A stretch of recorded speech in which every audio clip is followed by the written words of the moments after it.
ஓம் நம சிவாய வாழ்க. திரு அண்ணாமலையாரை போற்றி. ஓம் குரு வாழ்க. வணக்கம். ஆன்மீக அன்பர்கள் அனைவருக்கும் இந்த சிவடியின் சிவகுருஜி சிவராஜனின் அன்பு கலந்த வணக்கங்கள். நம்ம இன்றைக்கி பார்த்திங்கன்னா அந்த வீடியோவில் ஆவணி மாதத்துக்குரிய பலன்கள் பார்க்க போகிறோம். ஒவ்வொரு ராசிக்குமே ஒரு சிறப்பான பலன் செய்ய இருக்குது. அந்த வகையில் நம்ம இன்றைக்கி பார்க்கக்கூடிய ராசி பார்த்திங்கன்னா முதல் ராசி. நம்முடைய ராசிகளேனா அது முதல் ராசி மேஷம். சரிங்களா? மேச ராசிக்கு பார்க்க இருக்கோம். பொதுவாக அந்த மேச ராசிக்காரங்க பார்த்திங்கன்னா எப்போவுமே தர்ம காரியங்கள் செய்வதில் அதிக ஈடுபாடு கொண்டதாக இருப்பாங்க. எதையுமே துடிப்புடன் செயல்படுவாங்க. ஒரு விஷயத்தை எடுத்துக்கிட்டாங்க அப்படின்னா அது ரொம்ப ஆர்வத்தோடும் செயல்படுவாங்க. அவசரப்பட்டும் செய்வாங்க. அவசரம் கொடுக்க அந்த மாதிரி கூட சொல்லுவாங்க சில பேரை. அது மாதிரி செய்யக்கூடியவங்க தான் அந்த மேச ராசிக்காரவங்க.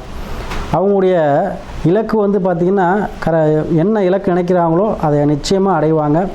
நிறைய மேசராசி அன்பர்கள் அரசாங்க ஈடுபாடில் உள்ளவங்களாக இருப்பாங்க, இல்லை அரசியலில் இருப்பாங்க, இல்லை அதிகாரமிக்க ஒரு பணியில் இருப்பாங்க. ஏதோ ஒரு வகையில் அவங்களுக்கு அரசாங்க ஆதாயம் கிடைக்கும். இதுதான் மேசராசி அன்பர்களுடைய அந்த பொதுவான பலன்கள். இந்த மேசராசி அன்பர்களுக்கு இந்த வருகிற ஆவணி மாதம் ஒரு மிகச்சிறந்த ஒரு பலனை செய்ய இருக்குது. பொதுவாக ஆவணி மாதம் எடுத்துக்கிட்டிங்கனாவே ஒரு சிம்ம ராசியில் சூரிய பகவான் ஆட்சி பெறக்கூடிய மாதம் தான் அந்த ஆவணி மாதம். அதனால தான் அந்த ஆவணி மாதத்தை நம்ம முக்கியமாக கருதுகிறோம். ஏன்னா அந்த ஆவணி மாதத்தில் செய்யக்கூடிய காரியங்கள் எதுவுமே வெற்றி பெறும். அது எந்த காரியமாக இருந்தாலும். ஏன்னா சூரியன் அப்படிங்கிறது வளர்ச்சி தரக்கூடிய கிரகம். அப்போ அந்த கிரகம் சிம்ம வீட்டில் அமரும் பொழுது கண்டிப்பாக அனைத்து ராசிக்குமே ஒரு வளர்ச்சி கொடுக்கக்கூடிய காலகட்டமாக இருக்கும். நீங்கள் ஒரு பொதுவாக எடுத்துக்கங்களேன், ஒரு சிம்ம ராசியில் அதுவும் ஆவணி மாதத்தில் எந்த ஒரு குழந்தை பிறந்திருக்கோ சரி, அந்த குழந்தை பின்னாடி வளர்ந்து அரசியலோ இல்லை அரசாங்கத்தில் பணிபுரியக்கூடிய நிலையோ இல்லை ஏதோ ஒரு வகையில் அரசாங்கத்தால் ஆதாயம் பெறக்கூடிய குடும்பமாக இருக்கும். கண்டிப்பாக ஆவணி மாதம் பிறந்த குழந்தை நல்லபடியாக தன்னுடைய வாழ்க்கைக்கு சிறப்பாக போயிட்டுருக்கும். அவங்களுக்கு வருமானத்திலும் சரி, கௌரவம், புகழ் எல்லாமே கிடைக்கும். அத்தகைய அந்த ஆவணி மாதம்.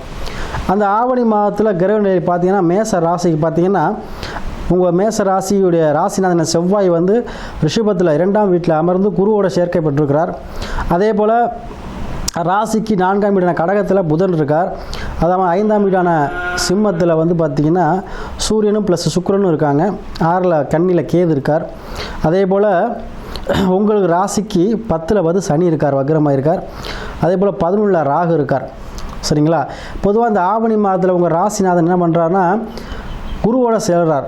ஒரு 2ஆம் வீட்டில் குருவோட சேர்றார். அப்போது நீங்கள் இப்போ என்ன மாறுறீங்க, குருவாக மாறுறீங்க. அப்போது அதாவது பணம் சார்ந்த பொதுவாகவே 2ஆம் பாகம்னா நம்ம பணம் தான் எடுத்துக்கணும்.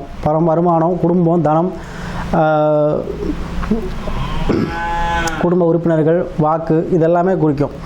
அப்போது நீங்கள் என்ன பண்ணீங்க, இப்போ செவ்வாய் இல்லை, இப்போ குருவாக மாறும்பொழுது உங்களுக்கு வருமானம் சார்ந்த எண்ணங்கள் அதிகமாக இருக்கும்.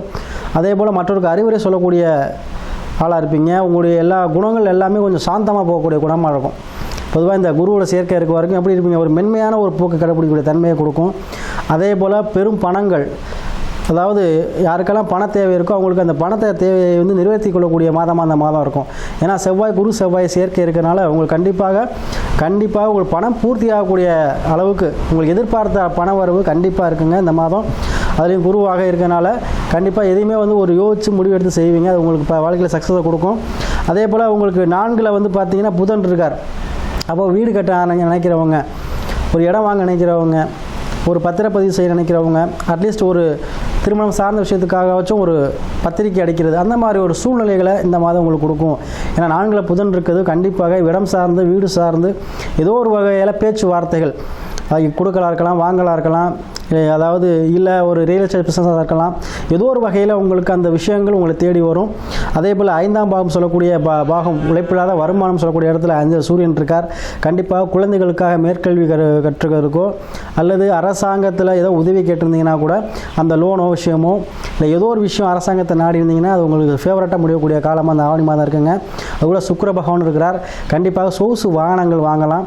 கண்டிப்பாக சொகுசு வாகனங்கள் கண்டிப்பாக உங்களுக்கு 4 சக்கர வாகனங்கள் அல்லது இலகு வாகனங்கள் ஏதோ ஒரு வகையில் உங்களுக்கு வாகன சேர்க்கை ஏற்படும்.